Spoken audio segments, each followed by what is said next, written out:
Here we have Mr. Houghton, who we are calling Herb for short. I'm not sure how we came up with Herb, but Billy came up with it, and Herb seems to fit him just perfect. So that's his nickname here. He's a 5-year-old gelding. He's about 16 hands, and he's by Gormley. And all of a sudden, I've had a few Gormleys over the winter, and I have really loved all of them. They all make just a fantastic shape. They have a great athletic way of going, and this guy fits in with the other two that I've had. And Gormley is out of Malibu Moon, so it's out of that line. Anyway, he had his first post track ride today, and he pretty much exceeded any expectations anyone could ever have for a first post track ride. He was absolutely incredible. My friend Jody sent me a jog video clip of him, and he was round, jogging in hand, just in a halter and lead rope. And so you know when they're round, just with the halter over their nose, that they're gonna have a nice carriage when you actually get on them. And sure enough, I mean, he is just so light and so naturally making the correct shape. I was really happy with him today. I think that for his next ride, he probably needs to go into the duo because if anything, he's almost too soft, and there's moments in the ride when he was wanting to get behind the vertical a little bit. So I'd like to encourage him to actually poke his nose out a bit more. But these are just little intricate things. I mean, all in all, couldn't have been better today. So as always, we start to the left. He has a great work ethic and he's happy to move forward, but without being hot at all. So he just has a really nice, pleasant motor about him. And he's light in the hands, he's soft, he wants to be round, but without being sensitive or overly reactive. He's really just so nicely in the middle of all the things that we want. He's not extreme in any one way. So, like it seems like 9 out of 10 of these guys, the left is his easier direction at the moment. So when we went to the right, he had a little bit more of figuring out how to move straight through the shoulders and through the contact, a little bit of head twisting and mouth opening. But for the most part, actually, I find if you can try and ignore what's going on with the head and just focus on riding the shoulders straight to your hands, that then whatever's happening with the head tends to resolve itself. So when he does a little bit of head twisting, I try and think about riding his shoulders just a little bit to the inside, and that tends to help a lot. And then, the other thing is you just don't want to pick at anything. You don't want to be too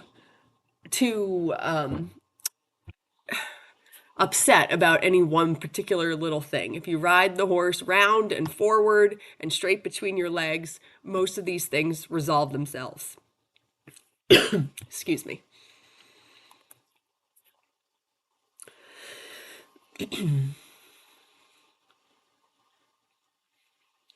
So knowing that the left was his easier direction, we of course went back to the left to have our first canter. And his canter is, I mean, equally nice to the trot. He has a lovely way of going in the trot. His canter is super balanced, super compact. Excuse me. He sits down and back just lovely.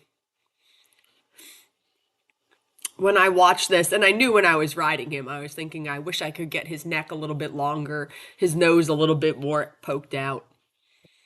Those are things that we'll work on in the next couple of rides. Excuse me, I'm so sorry. I thought that this was quite nice here.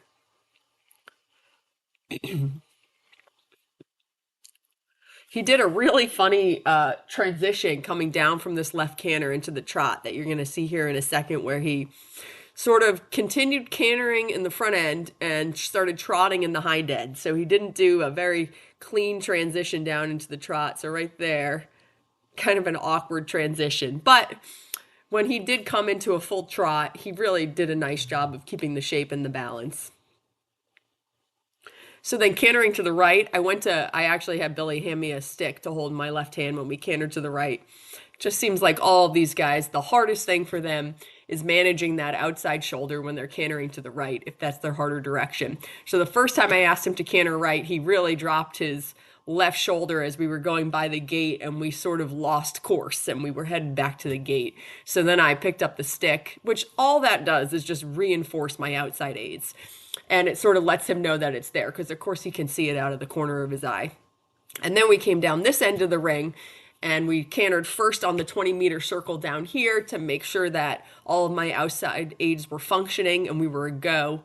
And then we went back large around the ring, and then he was very good. And he has just an equally lovely canter to the right as he does to the left.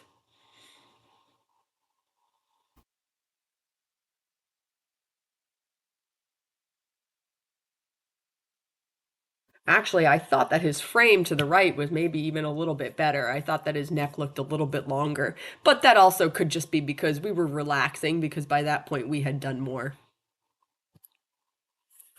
So then we just ended with a little bit of trot work to the right, and then I think we go around one or two more times, and then there's a little clip of him walking at the end so you can see what his walk's like, and then the last minute of the video is him on cross ties.